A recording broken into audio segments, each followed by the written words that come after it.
wabarakatuh. Bagaimana kabarnya adik-adik semua? Semoga selalu dalam keadaan sehat dan tetap semangat ya. Hari ini kita akan mempelajari materi gerak lurus beraturan dan gerak lurus berubah beraturan. Sebelum memulai pelajaran pada hari ini, alangkah baiknya bila kita berdoa terlebih dahulu. Berdoa dimulai. Berdoa dicukupkan. Untuk absensi kehadiran pada hari ini, silakan untuk mengisi pada link deskripsi atau bisa juga dengan mengecek di grup WA kelas. Oh iya, untuk memulai pelajaran pada hari ini, Ibu punya sebuah video nih, harap diperhatikan ya. Coba kamu perhatikan, bagaimana jalannya kereta api yang sedang melaju. Apakah kereta tersebut melakukan gerak? Bagaimana posisinya? Apakah kalian tahu apa itu gerak? Nah, betul, posisinya berubah. Ibu punya dua video lagi nih. Ini video yang pertama. Dan ini video yang kedua. Apa sih perbedaan dari kedua kereta tersebut?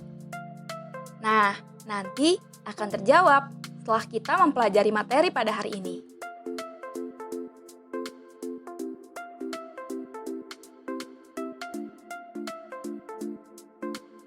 Berikut tujuan pembelajaran pada hari ini.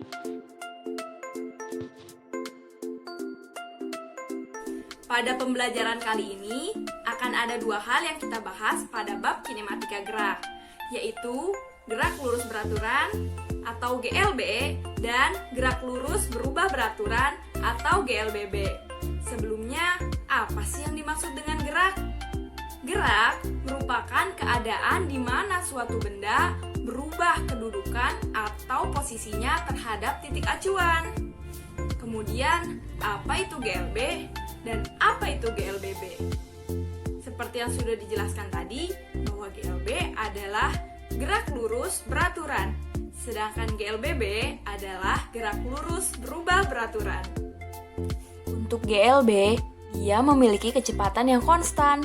Maka, GLB memiliki grafik hubungan kecepatan dengan waktu sebagai berikut. GLB memiliki persamaan S sama dengan V kali T, di mana S adalah jarak, V adalah kecepatan, dan T adalah waktu.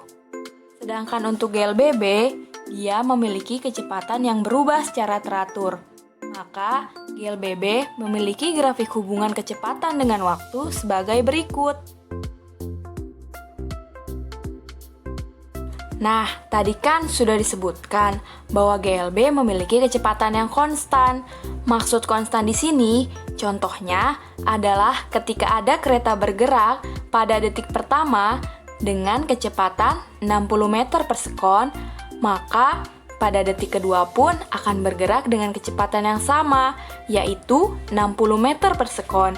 Begitu juga pada detik-detik selanjutnya. Nah, sedangkan contoh pada GLBB, yaitu ketika ada kereta api bergerak pada detik pertama dengan kecepatan 50 meter per sekon, kemudian pada detik kedua bergerak dengan kecepatan 55 meter per sekon, dan pada detik ketiga sebesar 60 meter per sekon. Maka dapat disimpulkan bahwa percepatan pada GLB adalah 0, dan percepatan pada GLBB adalah konstan. Berikut adalah besaran-besaran yang digunakan pada kinematika gerak lurus. Di antaranya adalah ada jarak, perpindahan, kelajuan, dan kecepatan. Supaya lebih paham, adik-adik bisa perhatikan dulu ilustrasi berikut ini. Seseorang bersepeda sejauh 3 km ke arah timur, lalu kembali lagi sejauh 2 km ke arah barat. Maka, jarak yang dialami orang tersebut adalah 3 km ditambah 2 km sama dengan 5 km. Untuk menentukan jarak, kita tidak memperhatikan arah ya. Sedangkan perpindahan adalah 1 km.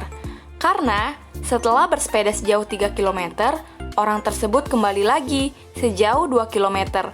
sehingga perbedaan kedudukan awal dan akhir orang tersebut adalah 1 km. Jadi, untuk menentukan besarnya perpindahan, kita harus memperhatikan besar dan arahnya. Berdasarkan arahnya, GLBB dibagi menjadi dua, yaitu arah horizontal dan arah vertikal. Pada arah horizontal, benda dapat mengalami percepatan yang ditandai dengan kecepatan yang bertambah, atau mengalami perlambatan ditandai dengan kecepatan yang berkurang. Sedangkan pada arah vertikal, terdapat 3 keadaan, yaitu gerak vertikal ke atas, gerak vertikal ke bawah, dan gerak jatuh bebas. Berikut adalah persamaan pada GLBB. Persamaan yang pertama yaitu Vt sama dengan V0 plus minus A kali T. Persamaan yang kedua yaitu Vt kuadrat sama dengan V0 kuadrat plus minus 2AS. Dan yang terakhir, S sama dengan V0 dikali T plus minus setengah A kali T kuadrat.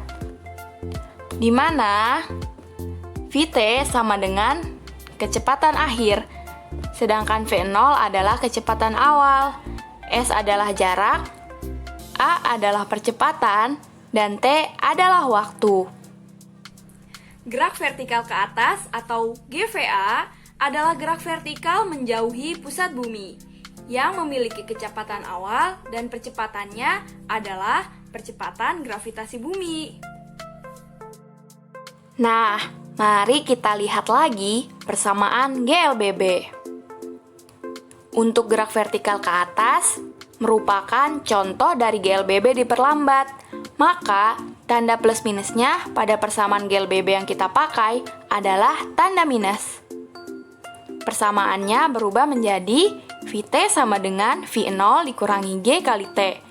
Vt kuadrat sama dengan V0 kuadrat dikurangi 2GH, dan H sama dengan V0 kali T dikurangi setengah GT kuadrat. Jadi, persamaannya sama saja dengan persamaan GLBB. Hanya saja, percepatan A diganti dengan G. Kenapa? Karena pada gerak vertikal yang kita gunakan, percepatannya adalah percepatan gravitasi bumi. Kemudian, untuk S atau jaraknya, kita ganti dengan H. Kenapa? Karena yang kita pakai adalah ketinggian yang ditempuh oleh benda. Pada gerak vertikal ke atas, saat mencapai ketinggian maksimum atau saat mencapai Hmax, Vt-nya sama dengan 0. Kenapa? Karena gerak vertikal ke atas ini merupakan GLBB diperlambat, sehingga semakin ke atas semakin lambat, hingga pada ketinggian maksimum maka kecepatannya adalah 0. Gerak vertikal ke bawah atau GVB adalah gerak vertikal menuju pusat bumi yang memiliki kecepatan awal dan percepatannya adalah percepatan gravitasi bumi. Nah, gerak vertikal ke bawah ini merupakan GLBB dipercepat. Kenapa? Karena ketika benda jatuh, maka kecepatannya akan semakin besar. Maka, dari persamaan GLBB, yang kita pakai adalah tanda plusnya. Maka, persamaannya menjadi Vt sama dengan V0 plus G kali T, kemudian Vt kuadrat sama dengan V0 plus 2GH, dan H sama dengan V0 kali T plus setengah GT kuadrat. Nah, H di sini diukur dari titik benda mulai jatuh. Gerak jatuh bebas atau GJB merupakan GLBB vertikal ke bawah yang tidak memiliki kecepatan awal atau V0-nya sama dengan 0 dan percepatannya adalah percepatan gravitasi bumi. Untuk memahami persamaan gerak jatuh bebas, kita bisa mengingat lagi persamaan gerak vertikal ke bawah.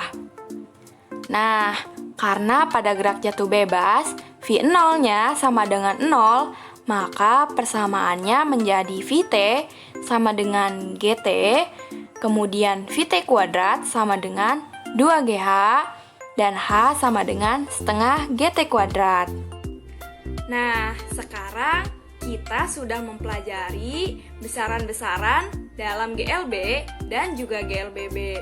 Kita juga sudah tahu apa itu GLB dan apa itu GLBB. Tapi apa sih contoh nyata GLB dan GLBB dalam kehidupan sehari-hari?